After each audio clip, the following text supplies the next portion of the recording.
We are taking you back 20 years in time now when CityNews did a story on a gifted Toronto student with a big future ahead. We decided to check in on him 2 decades later, and you just may be surprised to see what he is doing now. The little council of scholars who dwelled in the labyrinths of my cerebrum were rife with conflict. They argued about the existence of God and the concept of truth. When he was 17, Branden Gordon was an aspiring writer. He had a 97% average, was Athlete of the Year, and coached the basketball team. So guys, And then we do... is he a tough coach? Yeah. Yeah? Okay, guys, let's do 3-man weave. All these years later, this 17-year-old is now 37. Look who he has become. Father Branden. Or do you go Father Gordon? Whatever people prefer. When I was 17, if you told me I would be a priest and I'd be standing here with you in the church at which I'm serving, 20 years later, I probably wouldn't have believed it. So give me some coaching tips here. Okay, let me see a shot. And then I can work from there. Do you remember that 17-year-old? Vaguely. Vaguely? Vaguely. Lots changed since then. Yeah. I'm happy that my acne cleared up. In relation to God. How did you end up being a priest? What took you down that road instead? Well, as you can see from my writing from 20 years ago, there are a lot of spiritual themes. And I was seeking God. I was seeking meaning. I found what I was looking for here. Gordon is a priest now at St. Benedict Parish in Rexdale, in the very neighborhood where he grew up.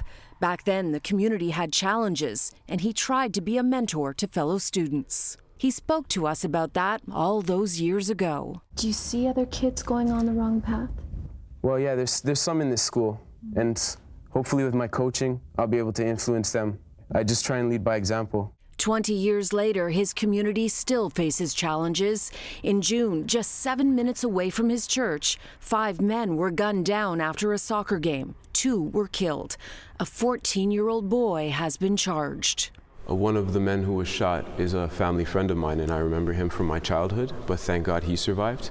Father Gordon took part in a prayer walk with Mayor Olivia Chow and Toronto's police chief, trying to offer support and comfort to a grieving community. 20 years later, you're still trying to help youth in this neighborhood, in this very same neighborhood that you grew up in. Yes. He believes forgiveness is a key to stopping youth violence. And I think that's what's lacking in a lot of young people, is this sense of forgiveness and love for one's enemies.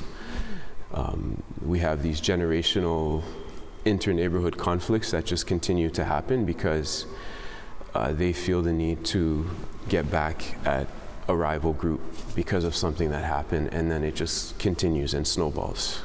I wept all the way back to my tenement building, entered my apartment, and immersed myself in the murky water of my scummy bathtub. I contemplated suicide. The 17-year-old aspiring writer still exists. Now he writes homilies and has just finished a children's book that he hopes to get published. He says he is fulfilled and happy. Thank you. Thank It's you. really nice to meet you again. Likewise. Really was great to see him.